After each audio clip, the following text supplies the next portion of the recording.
नमस्कार, आप देख रहे हैं के न्यूज। मैं हूं आपके साथ सोनी चौहान। जनहित में आपका स्वागत है। सरकारें भले ही पढ़ेगा इंडिया, बढ़ेगा इंडिया जैसे नारों से जागरूकता का संदेश दे रही हैं, लेकिन जिम्मेदार सरकार की मंशा पर पलीता लगा रहे हैं। स्कूलों में कहीं व्यवस्थाएं नहीं हैं, कहीं इस कदर जटिलताएं सामने आ रही हैं, जटिलताएं हावी हैं कि बच्चों को जान का जोखिम उठाकर स्कूल पहुंचना पड़ता है। और एमपी में इंदौर के मोरद गांव से एक मामला सामने आता है, जहां पर ग्रामोदय स्कूल के बच्चे करीब 30 किलोमीटर पैदल चलकर डीए से शिकायत करने के लिए पहुंचते हैं। वहीं अल्मोड़ा के लमगड़ा में पुल ना होने की वजह से स्कूल जाते समय सुवाल नदी में छात्रा बह गई, क्योंकि ये पार करके गुजरना होता है। गनीमत ये रही कि किसी तरह छात्रा की जान बचा ली गई है।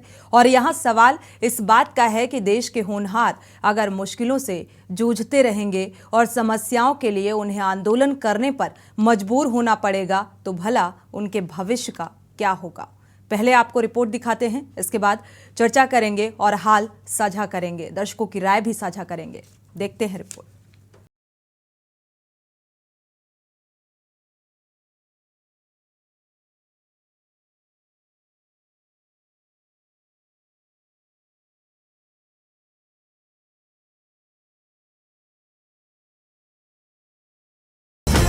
नारों का शोर, तीखे तेवर और आंदोलन के सफर पर बढ़ते कदम।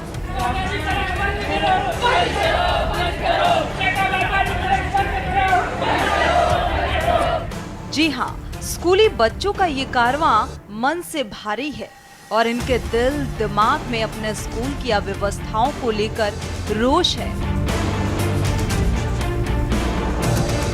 रोष भी क्यों ना हो, स्कूल के हॉस्टल में बच्चों को खाना नहीं मिलता, समय पर कक्षाएं नहीं लगती, प्रिंसिपल और टीचर अच्छा बर्ताव नहीं करते।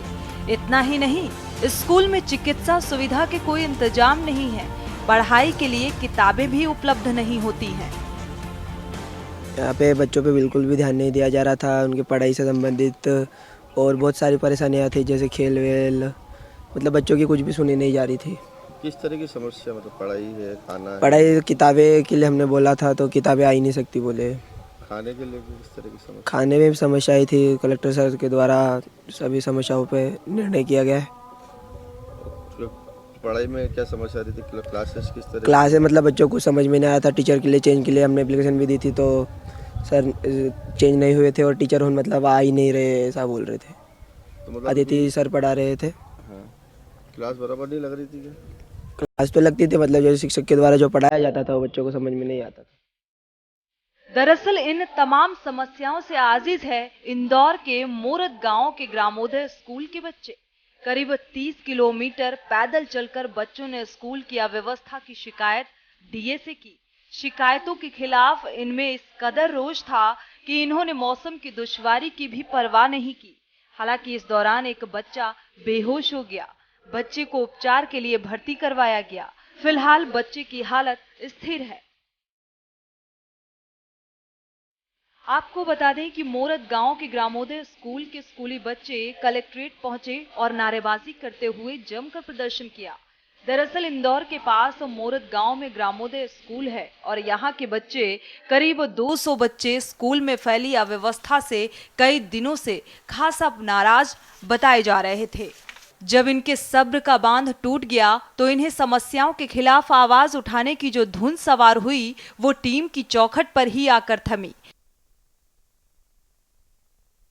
बता दें कि बच्चे अपनी मांग कलेक्टर के सामने ही रखने को लेकर अड़े रहे। बाद में कलेक्टर ने बच्चों से मुलाकात की और उनकी समस्याओं को जाना।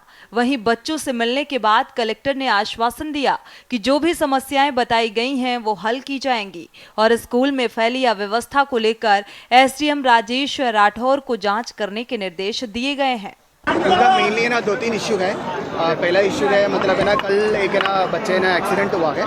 वैसे टीचर ने इमीडिएटली ना कार के माध्यम से हॉस्पिटल में एडमिशन किया है। बट उनका कहना है कि प्रिंसिपल और वार्डन को और तत्परता दिखाना चाहिए, पकड़ लो गिर जाएगा। बट वैसे बच्चे समय पे हॉस्पिटल में एडमिट तो हुआ है, मतलब उनका इलाज है ना शुरू हो गया है। बट बच्चे का कहना है कि पर्टिकुलरली ना उनको टीचर्स के ऊपर है ना, मतलब इनके ना शिकायत है। मैंने इमीडिएटली बोला कि एडीएम साहब को है ना इसको राजेश राठौर का इसका जांच दिया गया, इसकी पूरी है ना जांच होगी। उसके साथ साथ है ना कुछ है ना सब्जेक्ट्स हैं, गेस्ट टीचर्स हैं। बच्चे का कहना है कि हमें है ना मतलब है ना एक रेगुलर है ना टीचर चाहिए। दूसरा है मतलब है ना बच्चे का जब भी है ना कोई भी इशू होता है तो मतलब है ना हमें है ना मतलब इमीडिएटली कोई भी इमरजेंसी पर्पज़ के लिए हॉस्पिटल में एडमिट करने के लिए मतलब व्हीकल चाहिए टाइप का। एंड एनसीईआरटी बुक्स वगैरह उनकी लाइब्रेरी है मतलब है ना वो बहुत ज़्यादा अपडेटेड हो मतलब है ना वो भी है। एंड जब उनका मेन कहना ये भी है उनका प्रॉपर रिस्पांस है ना मतलब है ना उनका वार्डन के द्वारा नहीं दिया जा रहा है। मतलब ये एक है ना उनका है। तो हमने आश्वस्त किया कि मेरे नंबर भी शेयर किया एंड मैंने एडीएम को भी बोला है कि मतलब है ना इसका पूरी है ना डिटेल इंक्वायरी करा दे, चेंज है ना जांच करें। जांच के बाद है ना मतलब हम कोई भी है ना सामने आएगा तो हम लोग इसमें ना कार्रवाई करेंगे। सर हमने इसके एक दिन पहले बच्चों से मीटिंग करके उनकी जो समस्याएं थी उसका निराकरण किया था और दूसरे दिन सुबह मतलब 25 तारीख की सुबह 8 बजे बिना किसी सूचना के और बच्चों ने सब अपना प्लान बना के और जिद करके और कलेक्टर साहब से मिलने की जिद कर रहे हैं। हाँ सर थोड़ी परेशानी हो सकती है कि बच्चों की संख्या अधिक है इसलिए पानी की समस्या हो सकती है, भोजन की गुणवत्ता की समस्या हो सकती है ना। उसमें इसके एक दिन पहले ही हमने इन दोनों समस्याओं का निराकरण किया था। सर बच्चों द्वारा कहा जा रहा है कि प्रयोगशाला है लेकिन प्रयोग नहीं होता। हाँ प्रयोगशालाएँ अभी शुरू नहीं की हैं क्योंकि अतिथि अपन ने 17 तारीख से रखे हैं, इसके बाद अब इस महीने से शुरू हो जाएगी। वहीं अल्मोड़ा के लमगड़ा में पुल ना होने के कारण स्कूल जाते समय सुवाल नदी में छात्रा के बह जाने का मामला सामने आया। घटना विकासखंड लमगड़ा के ग्राम ठाना मठेना स्थित राजकीय उच्चतर माध्यमिक विद्यालय धनियान में 9वीं कक्षा में पढ़ने वाली छात्रा ममता आर्या के साथ हुई। वो सुबह अपने घर से विद्यालय को निकली थी। बच्चों को स्कूल जाने वाले रास्ते में पड़ने वाली सुवाल नदी में पुल ना होने के कारण नदी में होकर गुजरना पड़ता है। आखिर छात्रा तेज पानी के बहाव में बह गई। साथ में जा रहे बच्चों और कक्षा 6 में पढ़ने वाली छात्रा का भाई नदी में कूद गया।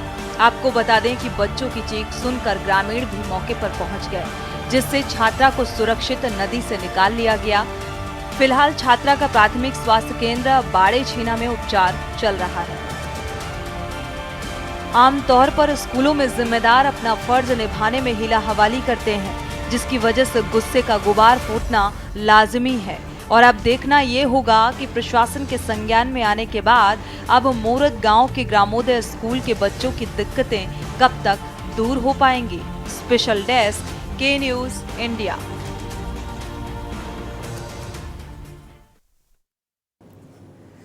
तो देश का भविष्य किस तरीके से अधर में लटकता हुआ नजर आ रहा है, ये तस्वीरें आपके साथ साझा की और दर्शकों की राय इसीलिए इस मसले पर बेहद महत्वपूर्ण हो जाती है, क्योंकि प्रशासनिक स्तर पर, जिला प्रशासनिक स्तर पर एक बड़ी जिम्मेदारी, सरकार की एक बड़ी जिम्मेदारी, पढ़ेगा इंडिया बढ़ेगा इंडिया कह देने से महज जिम्मेदारी पूरी नहीं हो जाती, क्योंकि इस बात को समझना होगा। इंदौर की जो तस्वीर सामने आई, अल्मोड़ा की जो तस्वीर सामने आई, वो सवाल सिस्टम पर खड़े कर रही है, क्योंकि अव्यवस्थाओं का भरमार है। जिस तरीके से जो स्कूल में अव्यवस्थाएं फैली हुई हैं और मौसम की दुश्वारियों को झेलते हुए ये जो स्कूली बच्चे हैं वो अव्यवस्थाओं से अवगत कराने के लिए 30 किलोमीटर का सफर तय करते हैं।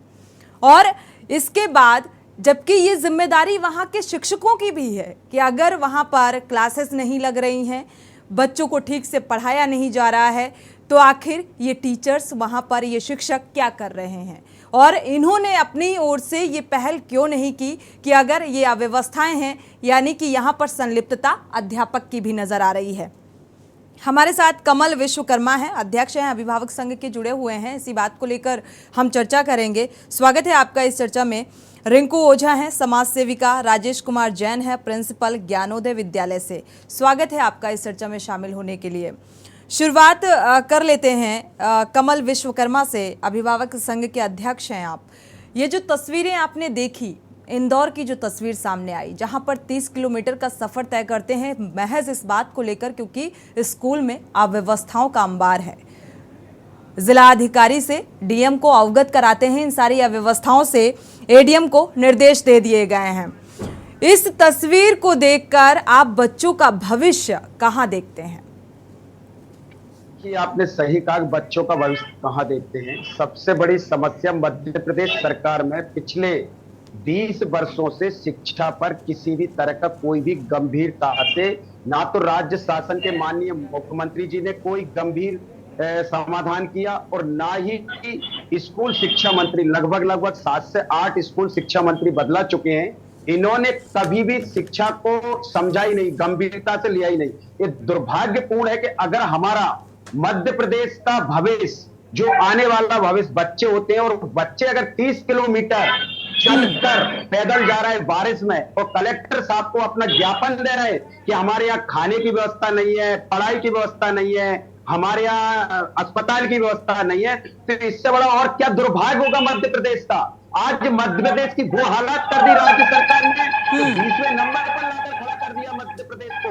तो कहीं ना कहीं जाकर मध्य प्रदेश सरकार और शिक्षा विभाग के जो माननीय शिक्षा मंत्री हैं इंदर सिंह परमार जी वर्तमान में, वो शिक्षा पर बिल्कुल गंभीर नहीं है। वो तो सिर्फ पार्टी के अपने प्रचार में लगे हुए हैं। अभी दूसरी आपने खबर बताई, 9वीं क्लास की बच्ची अगर एक पुल न होने के कारण वो बह जाती है, तो ये तो दुर्भाग्य है कि पिछले 20 वर्षों में राज्य सरकार अगर बच्चों को सड़क पर पुल नहीं दे सकी, तो इससे बड़ा विनाश क्या होगा बच्चों के लिए। दूसरी चीज मैं आपको जानकारी देना चाहता हूं, आपको चैनल के माध्यम से और दर्शकों के माध्यम से, अभी मध्य प्रदेश में 3-4 दिन पहले एक सर्वे हुआ है, 1800 स्कूलों का सर्वे किया है।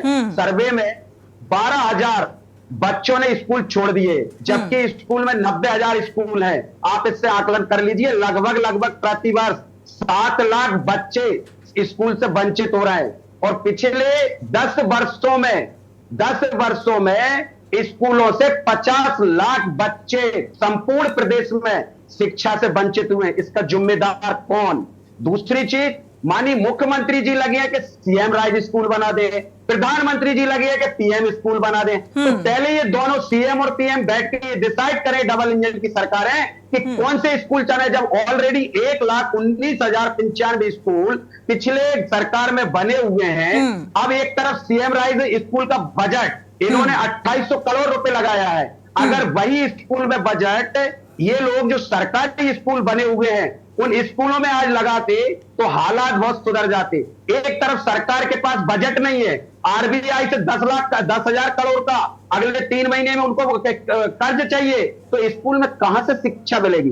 दूसरी चीज, अब रही बात स्कूलों में इनके पास टीचर नहीं है, ये अतिथि शिक्षकों से पढ़ाई करा रहे हैं। आज स्कूलों में मध्य प्रदेश में 87,630 स्कूलों में रिक्त पद पड़े हुए हैं टीचरों के।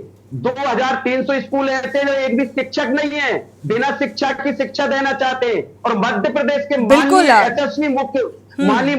माननीय मुख्यमंत्री सुबह से लेकर शाम तक डिंडोरा पीटते हैं कि मध्य प्रदेश में हमारा ये विकास हो रहा है। अगर शिक्षा का ही विकास नहीं होगा तो क्या विकास दिखेगा आपको। आज माननीय मुख्यमंत्री जी सिर्फ अपनी सत्ता बचाने के लिए दिन भर मंचों से मेरा प्रदेश नंबर 1, मेरा मध्य प्रदेश नंबर 1, लेकिन मैं ये पूछना चाहता हूँ, राजनीति में नंबर 1 बनकर रह जाएगा। प्रदेश की बात करें, देश की बात करें, लेकिन करना चाहता हूँ आपके चैनल के माध्यम से, अगर मुख्यमंत्री जी तक मेरी अगर आवाज पहुंचती है, माननीय मुख्यमंत्री महोदय जी, आप जो बोलते हैं कि मेरा मध्य प्रदेश नंबर 1, शिक्षा में 20वें नंबर पे आया इस साल में। हमारे से ज्यादा छत्तीसगढ़ निकल गया, झारखंड निकल गया, बिहार निकल गया। एक मध्य प्रदेश का हिस्सा 2000 में छत्तीसगढ़ अलग हुआ था, आज शिक्षा में हमसे बेटर पहुंच गया है। तो कहीं ना कहीं जाकर आज एक मॉडल देना चाहता हूं। आज दिल्ली सरकार है, दिल्ली सरकार ने पिछले 10 साल में, केजरीवाल सरकार ने, आप देखिए किस तरह की स्कूल बना दिए। एग्जाम्पल के तौर पर सीखा जा सकता है, बिल्कुल सीखा जा सकता है, सीख लेनी चाहिए और सीखना ज़रूरी भी है, क्योंकि दिल्ली में जिस तरीके से शिक्षा को लेकर एक जोर दिया गया उसका जिक्र मुझे लगता है होता है और अक्सर होता है, लेकिन राजनीतिक पार्टियां, विपक्षी पार्टियां इस बात को मानने को तैयार नहीं हैं। हमारे साथ हमारे संवाददाता भी इंदौर से जुड़े हुए हैं, अनिल मालवीय का रुख करते हैं, इसके बाद रिंकू ओझा का रुख करेंगे। अनिल मालवीय, अगर देखा जाए, माफ़ कीजिएगा सुनील मालवीय, अगर देखा जाए इंदौर का जो ये पूरा घटनाक्रम सामने आया, जहां पर 30 किलोमीटर चलकर स्कूली बच्चे जाते हैं, मौसम की बेरुखी भी नहीं देखते और डीएम से इन अव्यवस्थाओं को अवगत कराते हैं, क्या कुछ तेजी देखी जा रही है? आपके पास वापस लौटेंगे, इसी बीच बड़ी खबर से आपको रूबरू करा दें। इसी बीच बड़ी खबर, ज्ञानव्यापी सर्वे से जुड़ी हुई इस वक्त की बड़ी और अहम खबर, प्रयागराज से बड़ी खबर, क्योंकि आज इलाहाबाद हाईकोर्ट का सर्वे पर रोक से इनकार। तो ये फैसला निकलकर सामने आया है। हाईकोर्ट ने 31 जुलाई तक सर्वे पूरा करने का आदेश दिया है। परिसर को कोई नुकसान नहीं पहुंचना चाहिए, क्योंकि लगातार जो मुस्लिम पक्ष है एएसआई सर्वे को लेकर ऐतराज जता रहा था कि नहीं होना चाहिए, और इसी को लेकर आज हाईकोर्ट में सुनवाई थी। तो हाईकोर्ट का सर्वे पर रोक से इनकार। हाईकोर्ट ने 31 जुलाई तक सर्वे पूरा करने का आदेश दिया है। तो 31 जुलाई तक ये सर्वे पूरा होगा।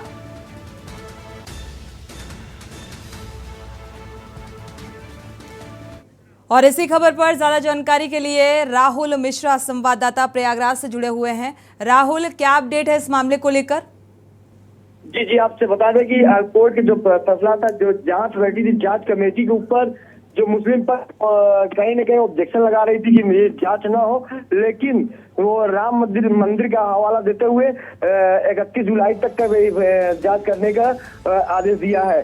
अब देखा जाता है कि जांच में क्या आता है। कहीं न कहीं आज 5 बजे तक, जो अभी बीते हुए 5 बजे तक स्टे हुआ था, स्टे जो टाइम को बीत चुका है, उसके बाद ये फैसला आया हुआ है। जी राहुल, अगर देखा जाए 31 जुलाई तक सर्वे पूरा हो जाएगा, उसके आधार पर उम्मीद की जा सकती है कि इस एएसआई सर्वे के आधार पर एक उचित फैसला निकलकर सामने आ पाएगा? जी, बता दें आपसे कि जो कोर्ट का फैसला है वो अगर कहीं न कहीं ये फंसे हुए थे, कहीं न कहीं घबराए हुए थे कि ऐसा ना हो जाए कि मेरे पक्ष में न आए, इसीलिए जो टीम थी, सारी जो टीम बैठी थी, उस पर ऑब्जेक्शन लगाए थे। लेकिन हाँ, ये बात हो सकता है कि हिंदू पक्ष जो मजबूती साथ लड़ रहा है, उसके पक्ष में फैसला आ सकता है, क्योंकि साच को आंच नहीं होती। अगर सच्चे होते तो घबराते नहीं। ये मुस्लिम पक्ष जो घबरा रहा है, कहीं न कहीं ये घबराने का कारण है कि वो उनकी कहीं न कहीं कमजोरी है, क्योंकि शिवलिंग और उसके बाद ये शिवलिंग के बाद त्रिशूल जो दिखाई दे, अन्य प्रकार के जो सबूत वहाँ मिले हैं, इससे राहुल देखा जाए तो शिवलिंग को लेकर एएसआई सर्वे को फिलहाल सुरक्षित रखा गया था। जो परिसर है उसमें जिस तरीके की आकृतियां उभरती हुई नजर आई, उसको लेकर सर्वे कराए जाने की मांग है और हिंदू पक्ष इस बात का समर्थन कर रहा है, लेकिन ऐतराज मुस्लिम पक्ष को है। मैम, मुस्लिम पक्ष क्यों नहीं रहेगी मैम? क्योंकि मुस्लिम पक्ष घबराया हुआ है इस मामले में कि ऐसा ना हो कि मेरे फेवर में नहीं आए, क्योंकि राम जन्मभूमि को देखते हुए जो वो घबराया हुआ है। और इससे क्योंकि वो जो बाबर के जमाने की ये जो प्रक्रिया थी, उसी प्रक्रिया को आज भी सोच रहे हैं। लेकिन टाइम सबका आता है, समय सबका आता है, समय बदलते आज वो समय आया है कि न्याय मिलने के आधार पे। शुक्रिया राहुल इस तमाम जानकारी को साझा करने के लिए। हालांकि 31 जुलाई तक सर्वे पूरा किए जाने के लिए कहा है, परिसर को कोई नुकसान पहुंचाए बिना। ये प्रयागराज से बड़ी खबर ज्ञानवापी सर्वे से जुड़ी हुई, क्योंकि लगातार अपनी 7 दलीलों के आधार पर आज हाईकोर्ट में सुनवाई हुई इस मामले को लेकर, और अब 31 जुलाई की डेट सामने आई है जिसमें एएसआई सर्वे पूरा करना होगा।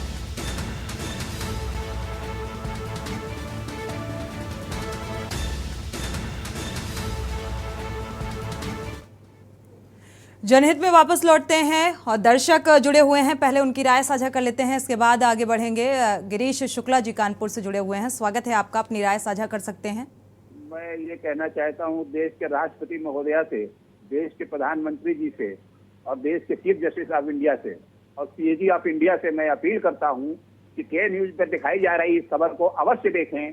देश के भविष्य के लिए जो भी पैसा खर्च किया जा रहा है जनता की कमाई का, उसका दुरुपयोग हो रहा है ऐसा लगता है, और इसका सदुपयोग हो। भविष्य में ऐसी नीति और व्यवस्थाएं कायम करें, किसी राज्य सरकार और किसी देश की पार्टी के राजनेता के सहारे इस देश के भविष्य को न छोड़ें। इसकी माकूल व्यवस्था करना इनकी जिम्मेदारी है संवैधानिक पद पर बैठते हुए, और इस घटना की देखते हुए इस वहां की शिक्षा व्यवस्था पर खर्च आय व्यय की और सारी व्यवस्थाओं की स्पेशल ऑडिट होना चाहिए। जिस तरीके की तस्वीरें सामने आ रही हैं, इसमें नीति और नियति पर सवाल उठाना लाजमी है। शुक्रिया हमारे साथ जुड़ने के लिए और ये राय साझा करने के लिए। दर्शक जुड़ सकते हैं, क्योंकि आज जिसे देश का भविष्य कहा जाता है और भविष्य को कैसे संवारना चाहिए, इसको लेकर जो हमारे जिम्मेदार हैं वो कितनी जिम्मेदारी निभा रहे हैं, उसकी ये तस्वीर हम आपको दिखा रहे हैं। कि तस्वीर देखिए कि देश का जो भविष्य है वो गर्त में जाता हुआ नजर आ रहा है। इस तरीके की अव्यवस्थाएं झेलनी पड़ रही हैं। हमारे साथ लगातार समाज सेविका भी जुड़ी हुई हैं, हमारे इंदौर से संवाददाता भी जुड़े हुए हैं। सुशील मालविया, आपसे हमारा सवाल था, फिलहाल कितनी तेजी देखने को मिल रही है।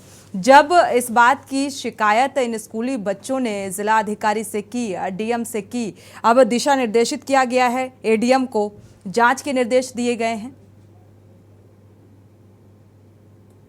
जी बिल्कुल, निश्चित तौर से मध्य प्रदेश के इंदौर की बात किया तो इंदौर में एक 30 किलोमीटर दूर एक गांव है जहां पर नवोदय स्कूल है। उस स्कूल में इस प्रकार की जो घटनाएं सामने आई है, जो स्कूली बच्चे हैं 30 किलोमीटर इंदौर पहुंचकर कलेक्टर को ज्ञापन सौंपते और कलेक्टर को अपनी पीड़ा बताते हैं।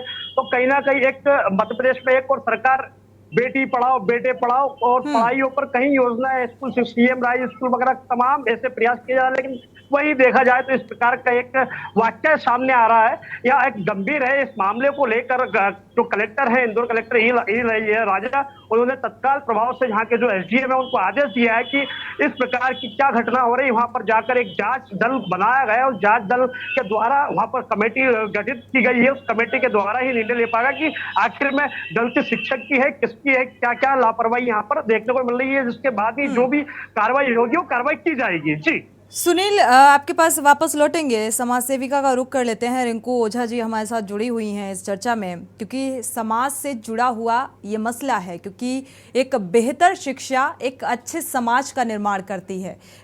रिंकू ओझा जी, और समाज का एक अच्छा समाज कैसे निर्मित होगा, इस तस्वीर को देखकर कुछ कहेंगी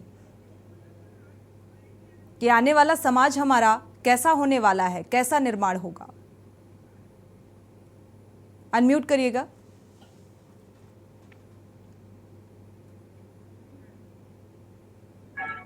अनम्यूट करिएगा। ओझा जी, आपकी आवाज नहीं आ रही है। रिंकू जी,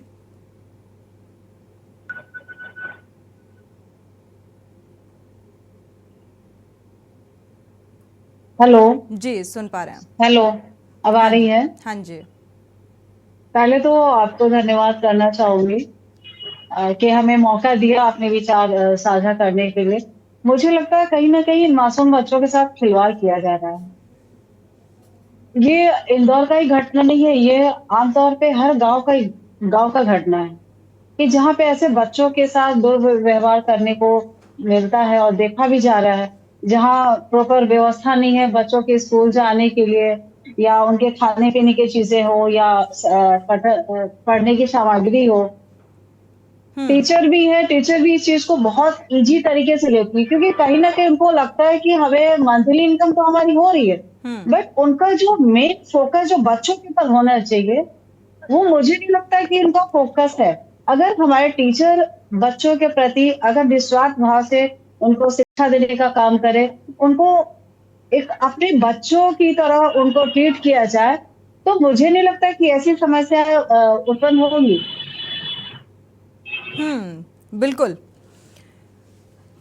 हमारे साथ लगातार ठीक है, बात पूरी कर लीजिए। इससे हो सकता है कि हमारे समाज को अच्छा मैसेज देने का काम करे, कि हमारी सरकार भी इससे जागरूक हो कि पॉलिटिक्स पे ध्यान न देकर इधर भी ध्यान दे कि मासूम बच्चे जो है इतनी दूरी तय करके स्कूल जाते हैं, क्योंकि इनका फ्यूचर हमारे सामने दिखता है। तो इन बच्चों के साथ अगर ऐसी समस्या हो रही है तो हमारे देश के लिए बहुत ही दुखद समाचार है।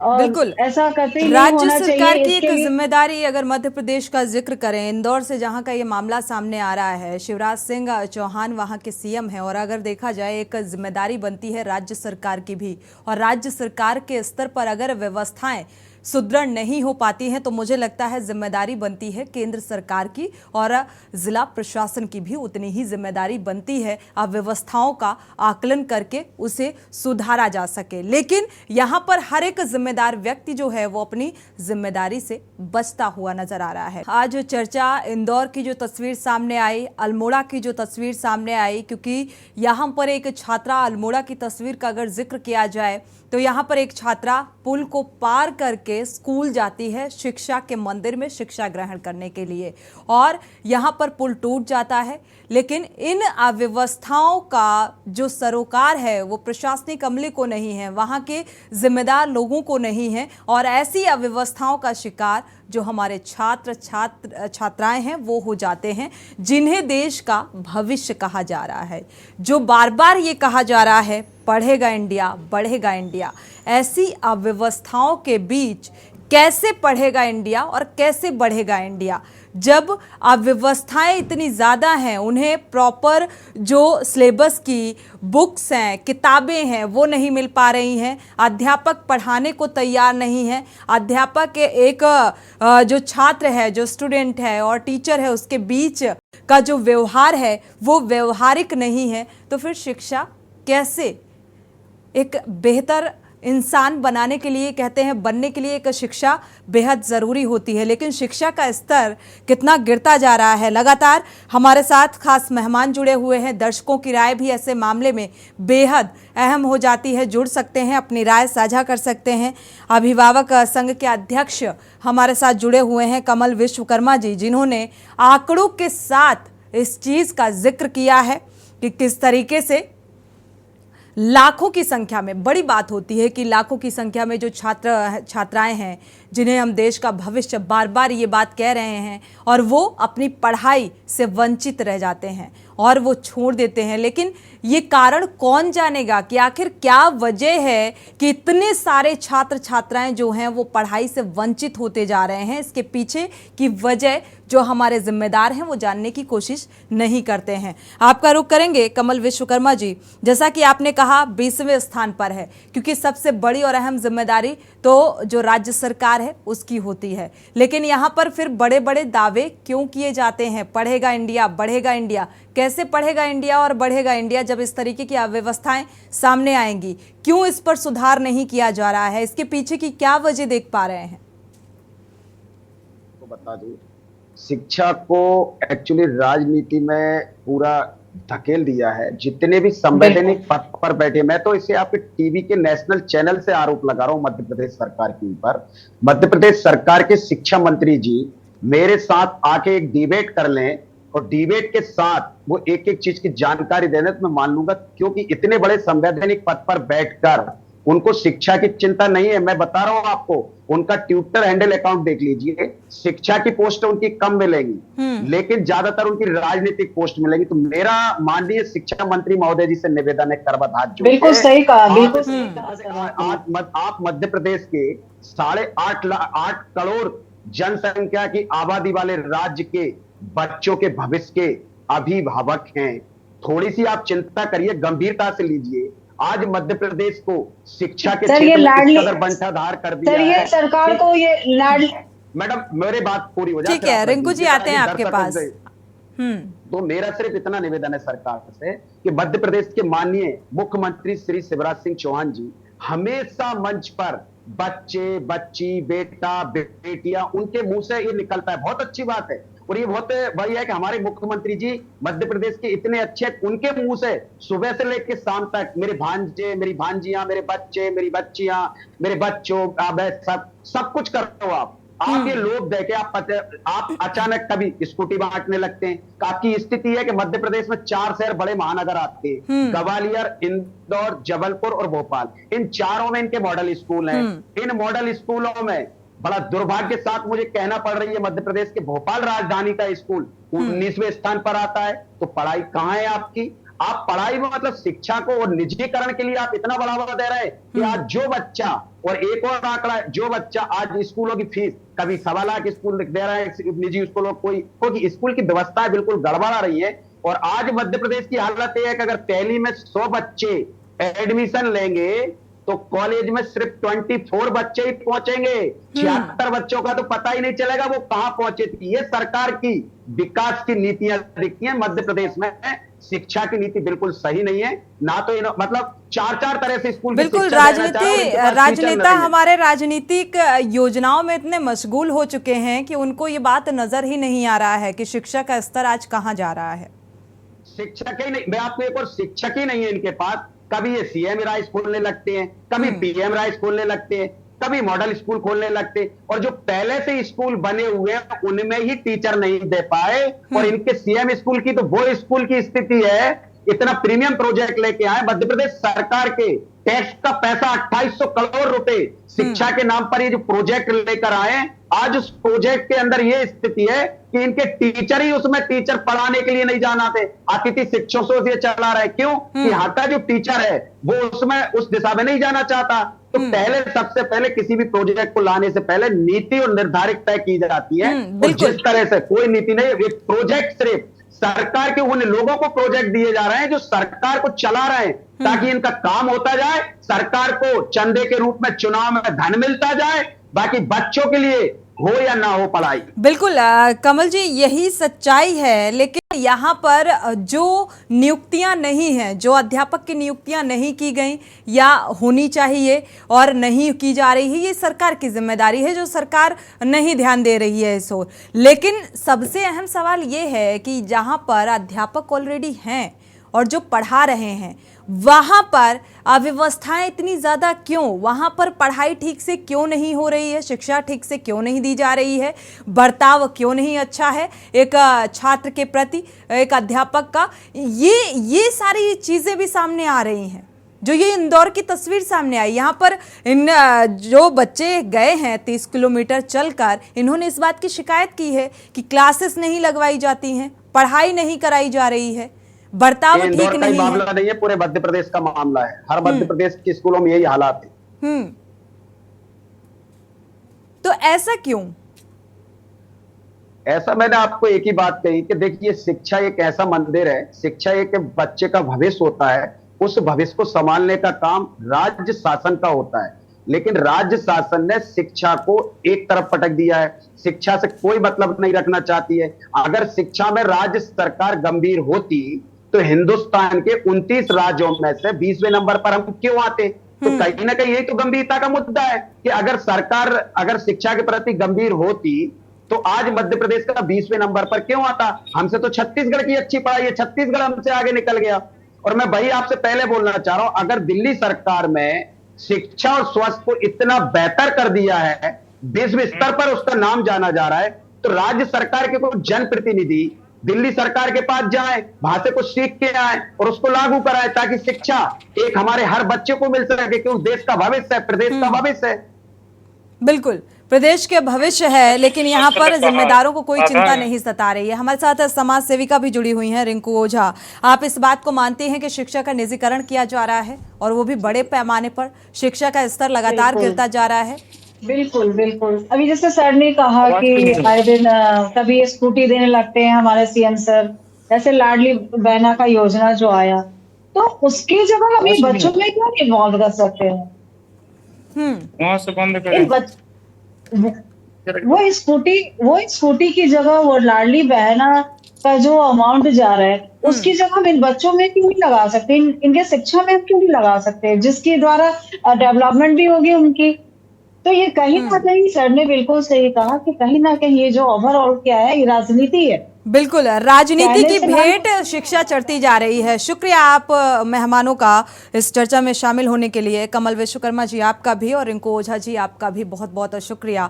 लेकिन जिम्मेदारों को ये अव्यवस्था नजर नहीं आ रही है और देश को बच्चों का भविष्य कहा जाता है, लेकिन भविष्य कैसे सुदृढ़ होगा इस बात की चिंता नहीं है, क्योंकि शिक्षा का स्तर लगातार गिरता जा रहा है। इसी के साथ जनहित में फिलहाल इतना ही। यहाँ रुकेंगे एक छोटे से ब्रेक के लिए, लौटेंगे जल्द। आप देख रहे हैं के न्यूज़, खबरों का सारथी। बड़ी खबर से आपको रूबरू करा दें, आपको बता दें कि हाई कोर्ट ने कहा है ज्ञानव्यापी सर्वे से जुड़ी हुई ये बड़ी खबर इस वक्त की कि ज्ञानव्यापी परिसर को लेकर इलाहाबाद हाई कोर्ट ने ये बड़ा फैसला दिया है। कोर्ट ने कहा है कि 31 जुलाई तक एएसआई सर्वे पूरा करने का आदेश दिया गया है कोर्ट की तरफ से। इलाहाबाद हाई कोर्ट ने आदेश देते हुए साफ तौर पर यह कहा है कि ज्ञानव्यापी परिसर में एएसआई का सर्वे होगा। 31 तारीख तक सर्वे का काम पूरा करना होगा और बिना किसी इमारत को नुकसान पहुंचाए ये काम करना होगा। तो इलाहाबाद हाई कोर्ट का सर्वे पर रोक से इनकार।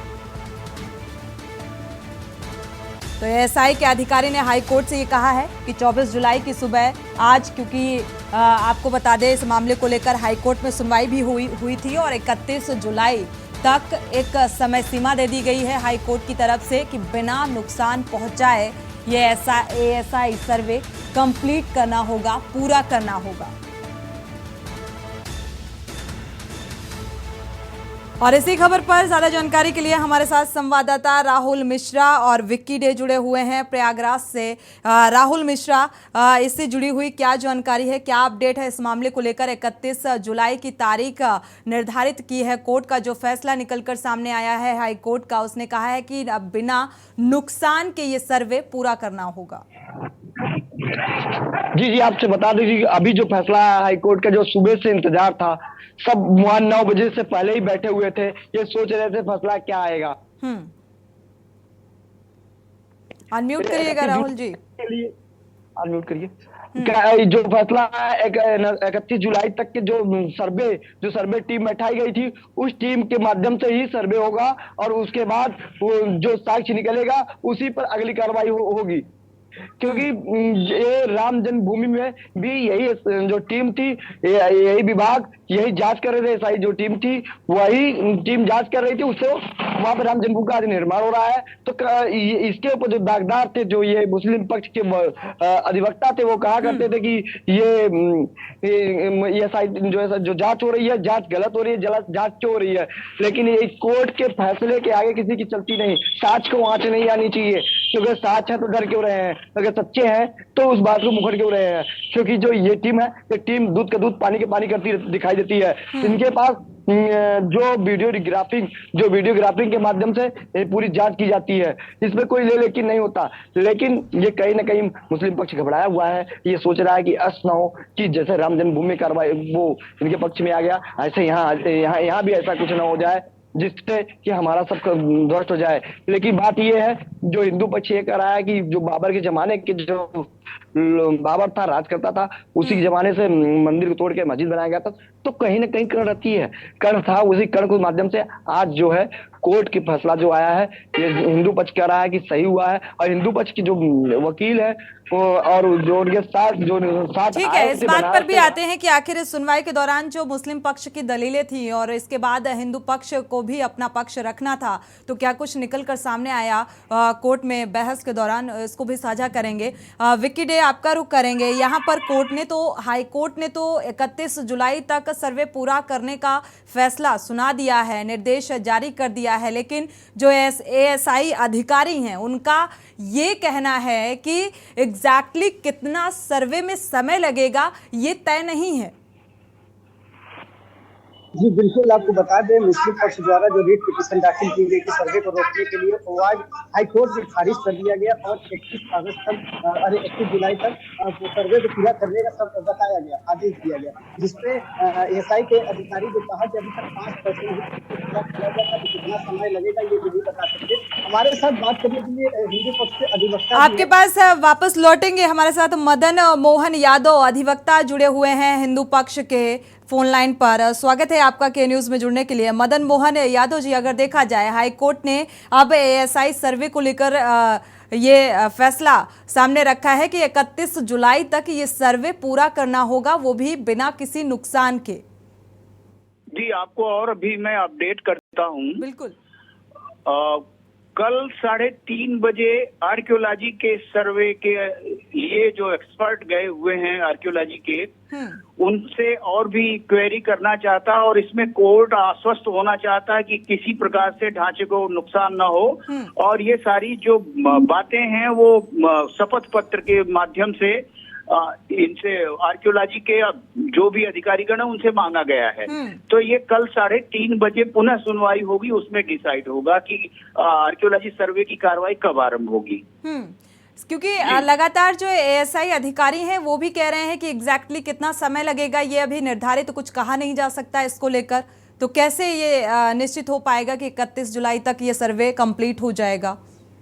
वैसे जो चूंकि आर्कियोलॉजी का मैं स्टूडेंट भी रहा हूँ, तो हमारे जो एक्सपर्ट्स हैं इसके और जो किसी साइट का एक्सकेवेशन वगैरह करते हैं या उसका सर्वेक्षण परीक्षण करते हैं तो वो बताते हैं कि ये ज्ञानवापी का मामला ठीक है, आनंद फानन में एक रिपोर्ट 4 तारीख चूंकि वाराणसी कोर्ट में उसके अंदर उनको डेट इसकी रिपोर्ट सबमिट करनी है, लेकिन वो बता रहे थे कि 2-3 महीने की एक पूरी प्रोसीडिंग होती है और उसको डॉक्यूमेंटेड करके उसको रखा जाता है, क्योंकि ये हिस्ट्री का अंग होता है। तो इस नाते एक एक चीज एक एक बिंदुओं पर सर्वे जब होता है तो वो बड़ा व्यापक होता है।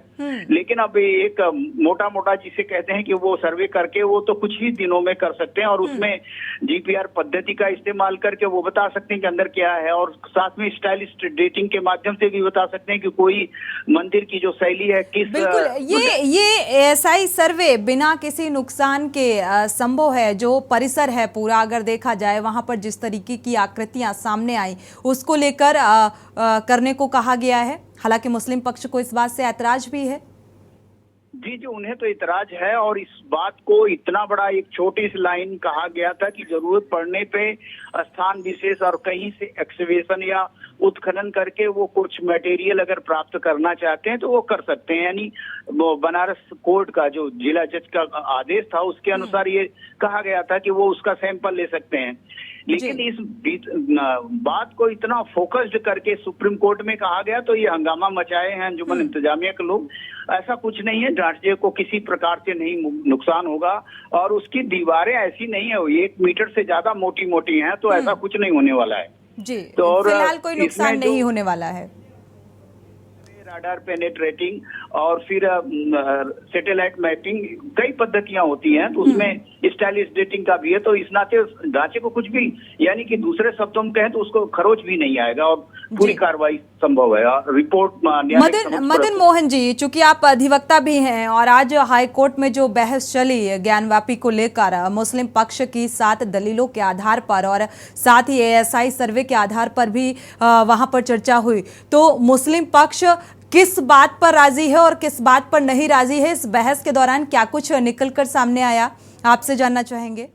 जी, इसमें जो मुस्लिम पक्ष है वो तो सदैव ये चाहता है कि यहाँ पे एक भी कुछ भी कार्रवाई न हो, कोई कुछ न करे। इसलिए ये जो पुराना वाला मुकदमा 1991 का है 15 वो तो 1947 का भी जिक्र कर देते हैं कि ये संविधान के खिलाफ इसे बता रहे थे।